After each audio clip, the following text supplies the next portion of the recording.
An balimaw an bɛ aw bɛɛ lajɛlen fo k'aw koɲuman dɔn ka lajɛli kosɔn k'aw kunnafoni Lead Media sanfɛ walasa ka dɔgɔkun kibaruw sɔrɔ an ko aw bɛɛ lajɛlen ma ko aw danse. Bi kibaruw kumabaw la i b'a ye k'a fɔ ko Kɛmasina mara la halisa lakanabaliya barika ka bon yen nɔ kosɛbɛ. Kibaru sɔrɔlen ka jira k'a fɔ ko dugu o dugu ma bɛnkan ta ni jatigɛwalekɛlaw ye k'olu si ma se ka taa foro kɔnɔ halisa waati min ko sisan gɛlɛya ye min ye an bɛna seereya dɔ sɔrɔ ni kunnafoniw kɔnɔ.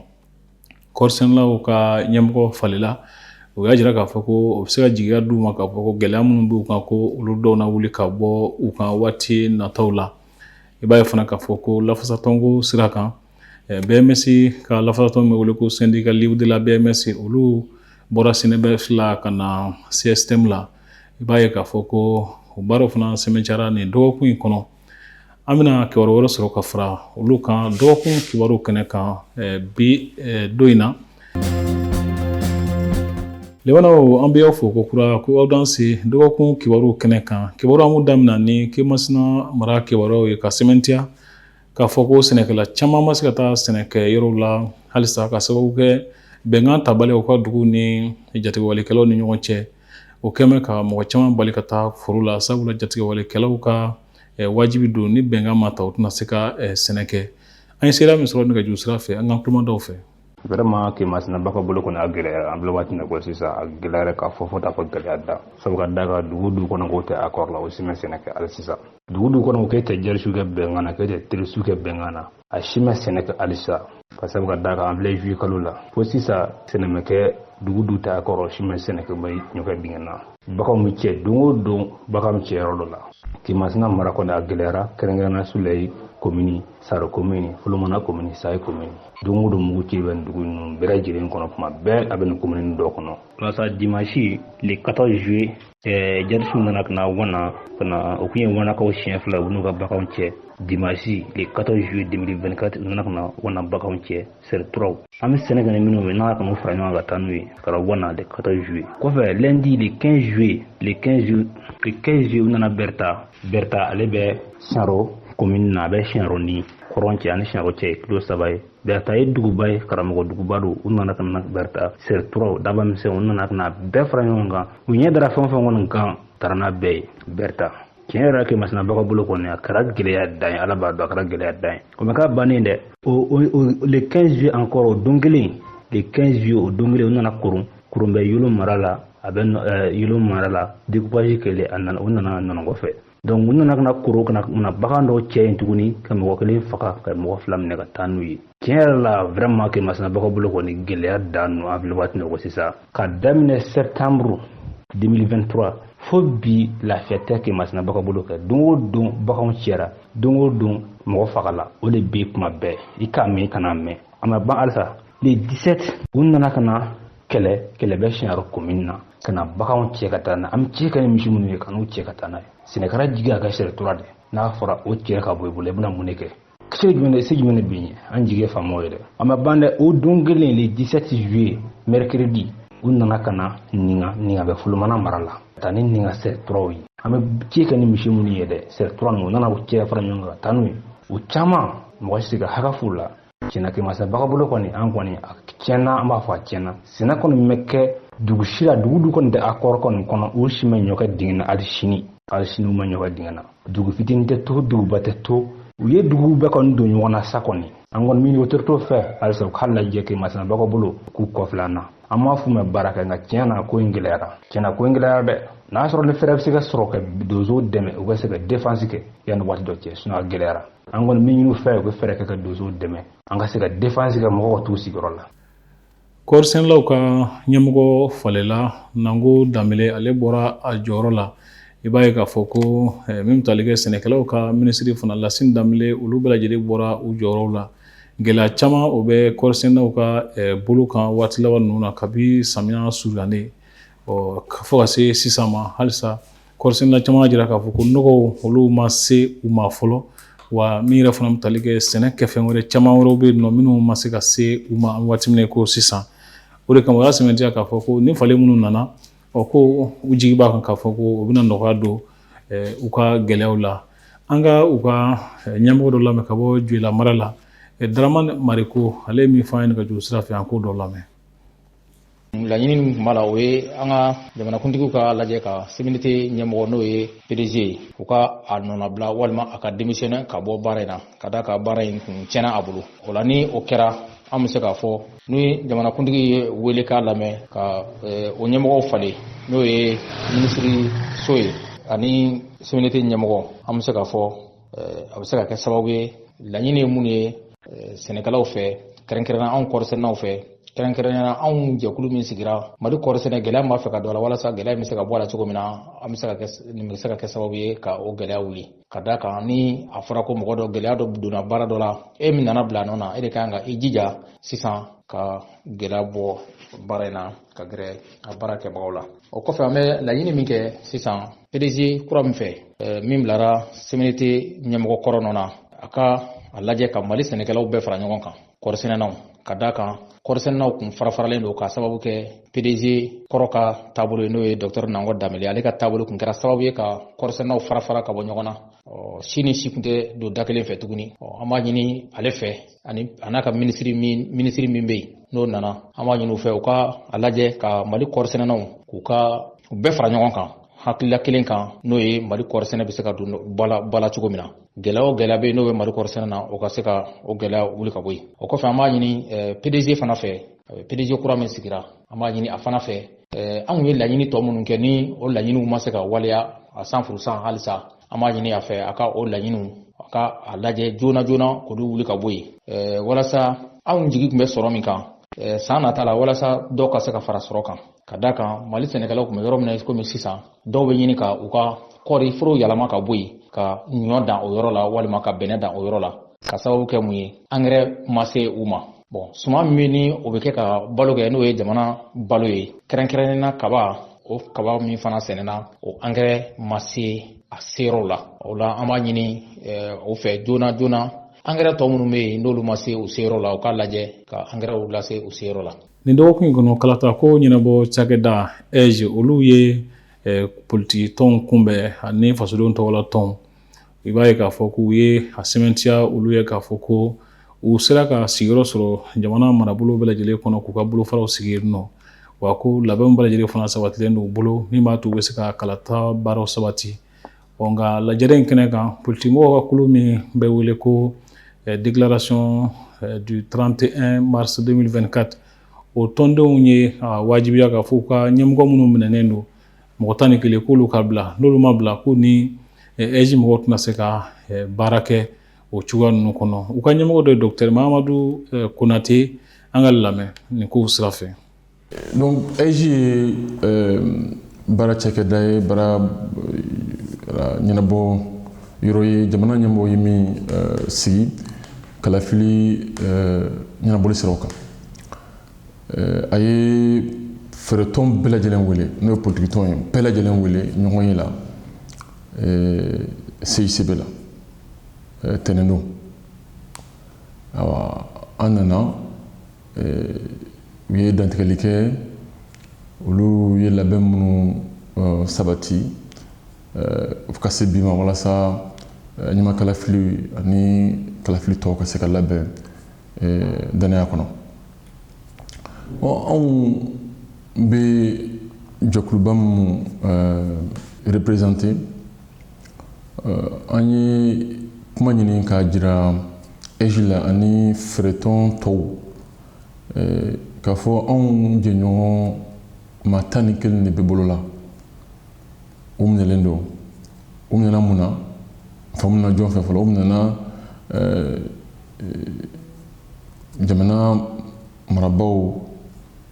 ka finitigiw fɛ k'u bila kiri bunakun kan u ma kiri fɔlɔ dɛ nka u taara yira kiri tigɛba min na u ye yamana sɛbɛnbɔ ko k'u bila kaso la fɔlɔ yanni u ka kiri dɔn cɛ u minɛna mun na ɲɔgɔn ye dɔ tun bɛ an bolo an jɛɲɔgɔn dɔ ka so n'o ye Musafa Diko ye ɲɔgɔn ye a kɛra so de kɔnɔ ka taa hakilijagabɔ kɛ an ka jɛkulu in a bɛ baara ni fɛɛrɛ min ye ka hakilijagabɔ kɛ o yirali sɛbɛn kan n'o ye proposition de règlement intérieur ani an kan ka baara minnu boloda ni ka baara minnu kɛ walasa an ka jamana mara ka segin sariya kɔnɔ a ka segin an ka sariya gafe sunba n'o ye constitution ye o ka yamaruyaw kɔnɔ yirali sɛbɛn dɔ fana tun bɛ yen o kun kan n'o ye wele ko proposition de plan d'action donc ɲɔgɔn ye taara kɛ ni fɛnba fila de kan o de kun cɛtɔ maa dɔw nana u kunkolo datugulen kun don wala kana ɲini an jɛɲɔgɔn ka don so kɔnɔ k'a sɔrɔ u ma sɛbɛn yira k'a fɔ kiiri tigɛlama ye sɛbɛn min d'u ma k'u kana don musabudu ka so kɔnɔ u ma yamaruya sɛbɛn yira k'a fɔ ko u nana dɔ minɛ sariya tɔgɔ la u kɔni dɔra ten fini u kagulelen fɛn b'u marifa b'u bolo ka na ko an jɛɲɔgɔnw ka tuguli kɔ ka taa gendarmerie la donc o de nin bɛɛ de kama an ye a fɔ ko an b'an ka baara ɲɔngiri an b'an ka boloɲɔgɔnma ɲɔngiri ni EJ ye élection labɛnw kan fo ka taa fɔ an ka maa 11 bilala waati min na bon nin de ye bakuruba la lundi don tɛnɛndon an ye mun fɔ EJ komi na y'a fɔ a ye an bɛ yɔrɔ min na bi o de ye o ka fara an kan an ka fɛɛrɛtɔn tɔw bolodiɲɔgɔnma fɛɛrɛtɔn tɔw fana ka fara an kan k'a fɔ jamana ɲɛmɔgɔw ye u k'u ka plainte retirer maa 11 min bɛ bolola a caman ye parti politique ba ɲɛmɔgɔw de ye ADEMA ɲɛmɔgɔw b'o la RPM ɲɛmɔgɔ b'o la y'a faamuya COVITRA ɲɛmɔgɔ b'o la a ka ca maa 11 u ka bila o bɛ kɛ taamasiyɛn ɲuman ye k'a fɔ jamana marabaaw ka laɲini ye baara minnu kan ka kɛ ka kalafili labɛn kilenna ladiriya kɔnɔ k'o nin kanko ye wala k'u sɛbɛ o ko la. o kɔfɛ lafasatɔnko sira la i b'a ye k'a fɔ ko BMS n'o ye waribon ye o baarakɛlaw ka lafasatɔn min bɛ wele ko syndicat libre de la BMS olu bɔra SYNABF ni UNTM la ni ka na CSM ni FENPEGAB la i y'a ye k'a fɔ ko gɛlɛya caman kow tɛmɛna u ni SYNABF ɲɛmɔgɔw ni ɲɔgɔn cɛ o de kama ko u bɔra gɛlɛya minnu don u ka ɲɛmɔgɔ Alimami Konate ale bɛ dɔw ɲɛfɔ an ye nin jaw la. On le dit qu'il n'y a pas de fait sans cause. Bamanankan ko kun bɛ ko bɛɛ la. Anw ye kun min y'a to anw y'an senbɔ SYNABF senna o sɔrɔla n'i ye sigi ka jateminɛ kɛ bankiw ka grève a ma nɔgɔ parce que jamana yɛrɛ taabolo belebele ɲini bɛ bankiw kan ni maaw ka sɔrɔ b'an bolo maaw ka nafolow b'an bolo n'a nana kɛ ko a kan ka laɲiniw a ka kan banki baarakɛla bɛ k'i ka hakɛ ɲini mais n'a ka kan an bɛ jamana min kɔnɔ ko bɛɛ n'a taasira don wa sariyaw bɛ yen nɔ wa n'i kan ka taa grève la a fɔra i ka ladilikan kɛ ka bɔ tile 3 la ka taa ɲɔgɔn 3 la n'a fɔra ko maaw ka nafolo kalifalen don anw na suma ko dugumajɛ ka wuli ten nɔ ko dɔ minɛlen don ka bɛɛ bali i ka sɔrɔ la bɛɛ b'a dɔn k'a fɔ bankiw bɛ jɔyɔrɔ min na jamana kɔnɔ jagokɛlaw ka wariw b'an bolo entreprises ka wariw b'an bolo services ka wariw b'an bolo n'a hakili la n'an kan ka grève kɛ a ka kan an ka maaw ladɔnniya u ka dabaliw tigɛ pour que ni miiri n'a fɔra sa k'i sigi i dutigitɔ i ka pension bɛ i ka sara b'i ka compte la sɔgɔmada fɛ i wulila k'i bɛ t'i ka sara la a fɔra ko banque bɛ grève la i ma ladɔnniya a gɛlɛyaba de don anw yɛrɛ fɛ syndicat kɛcogo t'o ye donc o de y'a to anw y'an sigi k'an bere k'a fɔ n'an bɛ an fara ɲɔgɔn kan ka taabolo wɛrɛ di syndicat ma jamana kɔnɔ surtout anw de ye banque baarakɛlaw ye a bɛ kɛ sababu ye a bɛna kɛ sababu ye ka image wɛrɛ di anw ma n'u t'a ka laɲiniw ye. u nana kolo min kɔnɔ n'o ye CSM ni FENPEGAB ye olu ka kumalasila dɔ ye Papa Sadio Traoré ale y'a jira k'a fɔ mɔgɔ ninnu nali jara u ye kosɛbɛ an k'u lajɛ nin jaw fɛ. Tare an sɛbɛnna kosɛbɛ ka BMS cakɛlaw ka syndicat sɔrɔ bi CSM na u y'a ye k'a fɔ u bɛ fɛn mun na baara ɲɛnama don et que dankari kɛra yɔrɔ dɔw la u y'a ye k'a fɔ u bɛ taa fan wɛrɛ fɛ librement jamana kɔnɔ sariyaw de bɛ yen baarakɛ sariyaw de bɛ yen code du travail bɛ yen convention internationale bɛ yen u nana u da kɔngɔ an ye dayɛlɛ u ye an sɛbɛnlen don u dayɛlɛ u ye u nana fara BDM ni BOA kan bi CSM kɔnɔ banque saba de bɛ yen an bɛ o kɛ ɲɔgɔn fɛ de an b'a kɛ ɲɔgɔn fɛ laɲini ye baarakɛlaw de ye fɔlɔ baarakɛlaw ka lafiya o de y'an ka laɲini ye mun b'u kan bi tɔɔrɔ min b'u kan k'o ta ka b'u kan ka sɔrɔ ka se ka caya dɔ ka fara sɔrɔ kan u ka taa baara kɛ ka nafa sɔrɔ u ka segin hɛrɛ la baarakɛminɛn n'o ye entreprise yɛrɛ ye k'o fana protéger maa dɔw de ye banque in ta k'a kalifa anw na olu taara retraite la bi dɔw tɛ na la ka ɲin'u la an fana ka yɔrɔ de ye bi ka baara in kɛ ka banque in to a ka taa sanfɛ k'a di an dɔgɔnin n'an denw ma an fana ka taa c'est un devoir de génération bon n'i ye ko ye fɔ ko ban an b'u faamu an tɛ mɔgɔ juger an b'a f'u ye CSM dayɛlɛlen don banque bɛɛ ye entreprise bɛɛ ye bɛɛ place bɛ yan ko bisimila Ala n'o sahala an b'u ka bila la su ani tile ka kunnafoni kun cɛ Kolokani olu ni ONG Kayabu fo ka taa se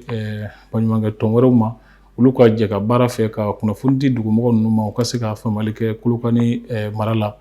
projet jigiya ɲɛmɔgɔ dɔ ye Awa Tarawele ale ye min fɔ nin jaw fɛ an k'olu lajɛ. Awa Tarawele ne ye conseillère ye programme jigiya denmisɛnninw ka initiative activité labanw de tun bɛ kan ka kɛ u ka activité labanw parce que u tun ye projet sɛmɛ projet in sɛmɛni kɔnɔna na u tun y'a laɲini ka fɔ u bɛ catiri kɛ dugu 6 la ni catiri kɛra dugu 6 la u bɛ tila ka damagosili kan kɛ donc ni o ye plaidoyer weleweleda kan donc u ka ɲɛmɔgɔ commune ɲɛmɔgɔ dugutigilakaw ani leader communautaire